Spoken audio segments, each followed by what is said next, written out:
नमस्कार। आकाशवाणी चंडीगढ़ से प्रादेशिक समाचारों के साथ मैं सुकीर्ति। प्रधानमंत्री नरेंद्र मोदी ने जोर देकर कहा है कि पहलगाम आतंकी हमले के दोषियों और इसकी साजिश रचने वालों को कठोरतम जवाब दिया जाएगा। आकाशवाणी पर मन की बात कार्यक्रम में आज देश को संबोधित करते हुए श्री मोदी ने इस महीने की 22 तारीख को पहलगाम में हुए आतंकी हमले पर दुख व्यक्त किया।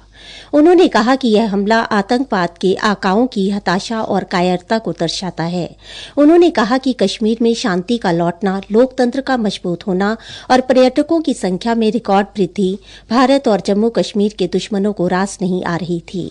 श्री मोदी ने कहा कि आतंकवादियों और आतंक के आकाओं ने कश्मीर को फिर से तबाह करने के लिए यह साजिश रची।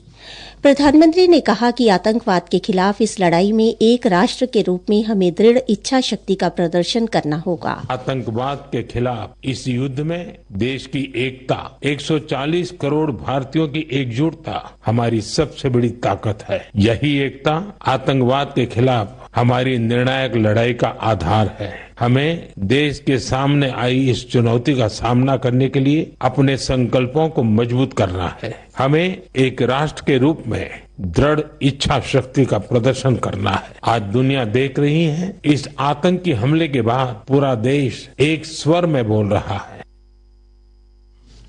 श्री मोदी ने कहा, पीड़ित परिवारों के प्रति हर भारतीय के मन में गहरी संवेदना है। भले वो किसी भी राज्य का हो, वो कोई भी भाषा बोलता हो, लेकिन वो उन लोगों के दर्द को महसूस कर रहा है जिन्होंने इस हमले में अपने परिजनों को खोया है। मुझे एहसास है, हर भारतीय का खून आतंकी हमले की तस्वीरों को देखकर खौल रहा है।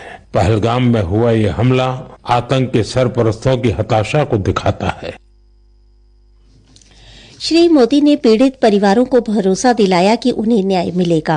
इस आतंकी हमले के बाद लगातार दुनिया भर से संवेदनाएं आ रही हैं। मुझे भी ग्लोबल लीडर्स ने फोन किए हैं, पत्र लिखे हैं। इस जघन्य तरीके से किए गए आतंकी हमले की सबने कठोर निंदा की है।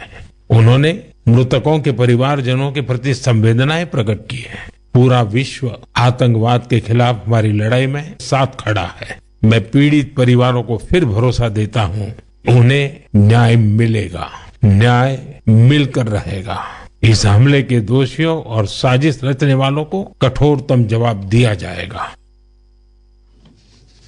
प्रधानमंत्री ने डॉक्टर के कस्तूरी रंगन को श्रद्धांजलि अर्पित करते हुए कहा कि देश ने एक महान वैज्ञानिक खो दिया है। 2 दिन पहले डॉक्टर कस्तूरी रंगन का निधन हो गया था।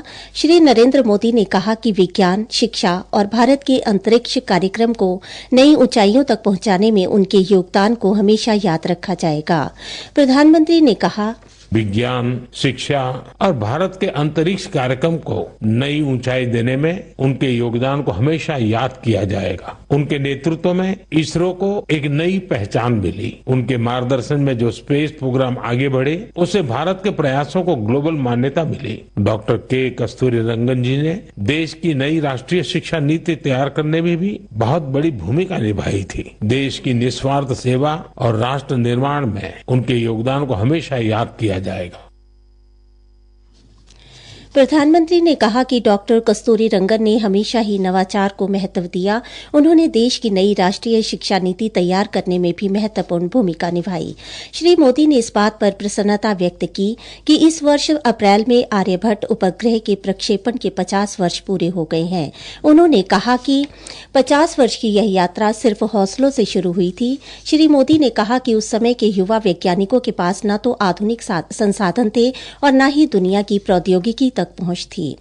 उन्होंने कहा कि वैज्ञानिक महत्वपूर्ण उपकरणों को बैलगाड़ियों और साइकिलों पर लेकर जाते थे।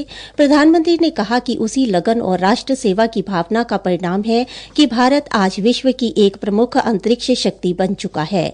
उन्होंने इस बात पर गौरव व्यक्त किया कि भारत ने एक साथ 104 उपग्रहों का प्रक्षेपण करने का रिकॉर्ड बनाया है। श्री मोदी ने कहा कि चंद्रमा के दक्षिणी ध्रुव पर पहुंचने वाला भारत पहला देश है। उन्होंने कहा कि भारत ने मार्स ऑर्बिटर मिशन शुरू किया है और आदित्य L1 मिशन के जरिए हम सूर्य के काफी करीब पहुंच गए हैं। प्रादेशिक समाचार समाप्त हुए।